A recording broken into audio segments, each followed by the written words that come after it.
I remember sitting down in a conference room and watching this purple and blue FPS game on console and scratching my head and saying, was this really going to be it? Was this going to be the thing that defined Xbox?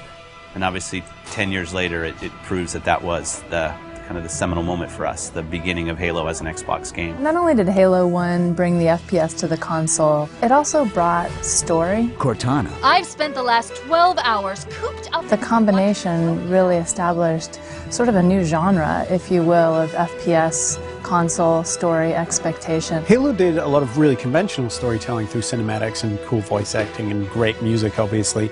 But I think some of the storytelling that happens in Halo that's most inspiring to me is the storytelling that happens through the environment in the sandbox. Well, you were hit with all this great fiction that you could really kind of delve into and try to understand more about. At the same time, you could just pick it up and play. All of that kind of came together to make a game that had not necessarily was completely different than what previous shooters had done, but got all of its individual formulas so excellently perfect. You had this incredible first-person shooter experience that I don't think anyone had ever even come close to before it. Halo was the beginning of me playing console games with my friends, and that's still how I always think about it.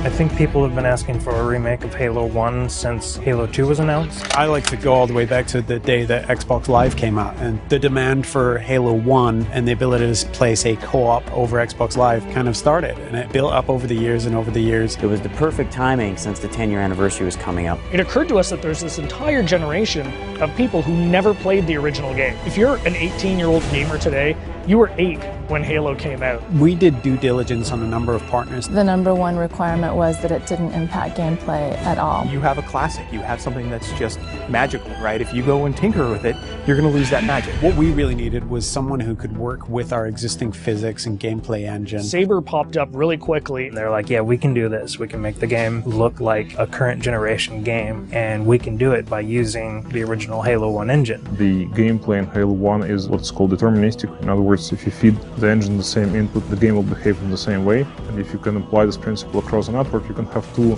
game worlds completely in sync. So rather than simulate Halo's original gameplay or Halo's original physics, we're able to actually use them completely. So the car is nice and shiny, but the engine is fairly old, but so we had to make sure that it all kind of fits together.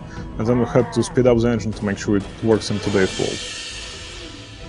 We've done some deliberate things. The library is easier to navigate now. We use lighting and textures to make it a little bit simpler. The pillars are covered in holograms on one side, or they're more decorated on the other side. From what we've noticed, it actually seems to help people that aren't familiar with the library figure out where they're going. Truth and Reconciliation is one of the best examples I can give. If you come to that first interaction and then you make your way towards a cliff, you can look up and see this unbelievable skybox. And so having all these updated graphics has really made the game, to me, just more immersive. I still remember the first time I saw someone switch to graphics. I didn't know that was actually going to be a feature until I saw someone do it. In a lot of ways, it was a very, very fine balancing act. Because again, we're running all the original Halo 1 animations, so it's the original Halo 1 skeletons for those characters.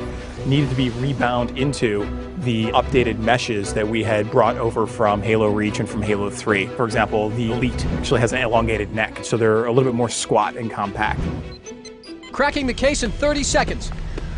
Welcome back, sir. We'll have you battle ready stat. Master Chief's iconic, and he has to look like a hero, and he has to look just right. Chief's armor was a tough process. We went back and forth on that for a long time. Originally, we were using a Mark V armor that's built in the multiplayer component of Reach. We just kept coming back, and it just didn't look like Master Chief. The first stuff we put out around E3, I think the forum reaction was instantly, Chief looks wrong, his visor's too big, the color's all wrong. Some people thought we were doing it intentionally as a retro. If you saw the original Chief from like 1999 era, he had a really tall, very matte reflective helmet. It actually looked similar to that. The thing about this group working on this project is that we are very, very passionate about getting this right. We iterated on that probably 6-7 months before we finally got a final Chief's armor that I think looks awesome. One of the #1 asks that we had for a Halo remake was we want co-op over live. The original Halo 1 campaign experience had already been designed for cooperative play.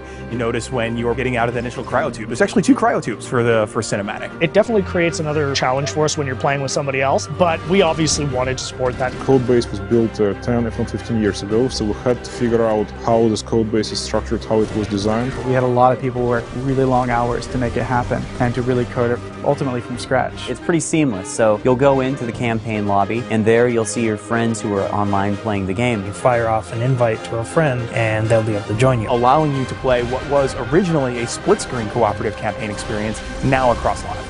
Skull on. Classically, skulls in Halo tend to affect behavior, which means the AI needs to support those behavioral changes. How do we create something that alters gameplay? Well, one of our fundamental tenets is keeping gameplay the same. Skulls are one of the tools we're giving the player that if they do want to change their gameplay experience a little bit, they can do it. Benefit to this is that most of these skulls are brand new. You've never seen them before, you never played them. Like Malfunction, where random HUD elements disappear whenever you respawn. Boom is a skull that increases the radius of explosions, making explosions more dangerous both for the Covenant and for the player. That in combination with something like Grunt Funeral means that you become very afraid of grunts. We must continue. This way, please. There are a few features that got into the game that turned out better than we expected, and 3D is probably the number one. It was unexpected, it was a bonus, and I don't see 3D very well, but it really worked for me. So for some reason it just pops in Halo in a way that it doesn't in other games or even movies. Yeah, I'd say the feature that surprised me the most was Connect. So we've got a number of voice commands throughout the course of the game. Things like grenade, reload. At a point during the game when you're playing, you can say analyze, and this mode comes up where you can almost capture items. So you move your cursor over, say, an elite or a grunt, and in the library, you can go in there and see the things you've captured, move the model around in 3D, and it gives you a bit of a breakdown and explanation of what those characters are. For me, when I think about Halo, I think about looking around and just the scope and the scale of everything. This is the game that started it all, and people can really dive in and play and remember what it was like to play it 10 years ago, and if you didn't play it 10 years ago, you can see what it was like 10 years ago. It's the quintessential walk down memory lane with a much better visuals. Ultimately, the thing you learn is it doesn't just look modern, it feels completely modern. Completely remastered campaign, great additional features like co-op over live, skulls, terminals, 3D, Connect, and multiplayer. Once you see it for yourself, I don't know, really, it's a pretty awesome experience.